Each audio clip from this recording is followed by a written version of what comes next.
আসসালামু আলাইকুম। Halima cooking studio থেকে সবাইকে স্বাগতম। আশা করি সবাই অনেক ভালো আছেন। আবারও চলে আসলাম নতুন আরেকটি রেসিপি নিয়ে। রেসিপিটি হচ্ছে লাউয়ের খোসা ভাজি। লাউ তো সবাই খান, কিন্তু লাউয়ের খোসা ফেলে দেন। ফেলে না দিয়ে মজাদার ভাজি তৈরি করে নিতে পারেন।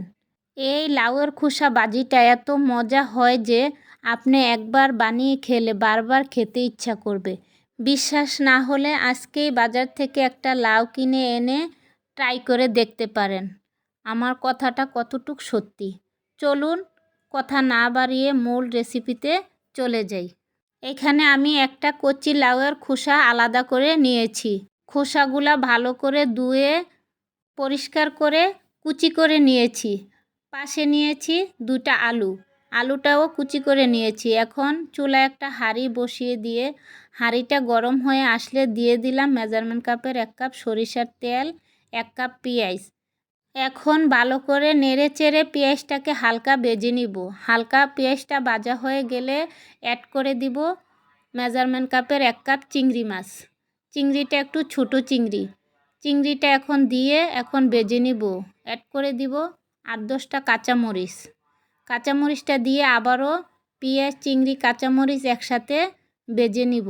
ভাজা হয়ে গেলে অ্যাড করে দিব লাউয়ের খোসা কুচি আর আলু কুচি। এখন আস্তে আস্তে নেড়ে চেড়ে ভাজতে থাকবো। তবে চুলাটা মিডিয়াম হিটে রাখবেন।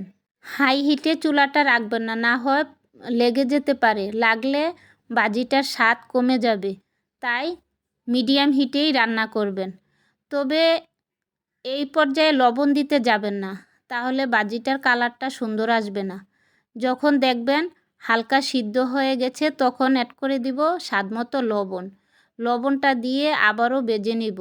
তবে এখন হলুদও ব্যবহার করবেন না। হলুদ দিব একবারে আমাদের ভাজিটা যখন একদম হয়ে আসবে তখন হলুদটা ব্যবহার করব।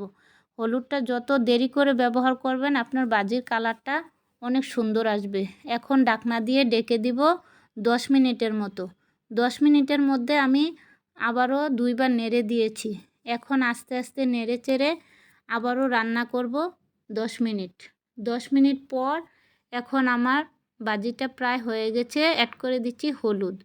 হলুদটা দিয়ে আবারও ভালো করে নেড়ে চেড়ে 2 মিনিটের মতো রান্না করে নিব। 2 মিনিট পর এখন অ্যাড করে দিব ভাজা জিরার গুঁড়া। জিরার গুঁড়াটা দিয়ে আবারও একটু নেড়ে নিব।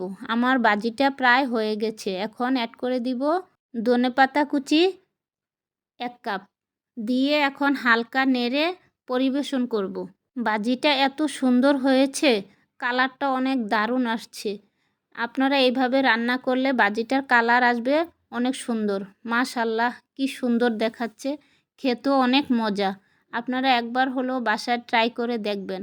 আর আমার এই রেসিপিটা যদি আপনাদের কাছে একটু ভালো লেগে থাকে তাহলে আমার চ্যানেলটাকে সাবস্ক্রাইব করে আমার পাশে থাকবেন। লাইক, কমেন্ট, শেয়ার করে দিবেন। আর কেমন হয়েছে রান্না করে আমার কমেন্টে জানাবেন। আজকের মতো এখানেই বিদায় নিচ্ছি। আল্লাহ হাফেজ। আসসালামু আলাইকুম। সবাই অনেক ভালো থাকবেন।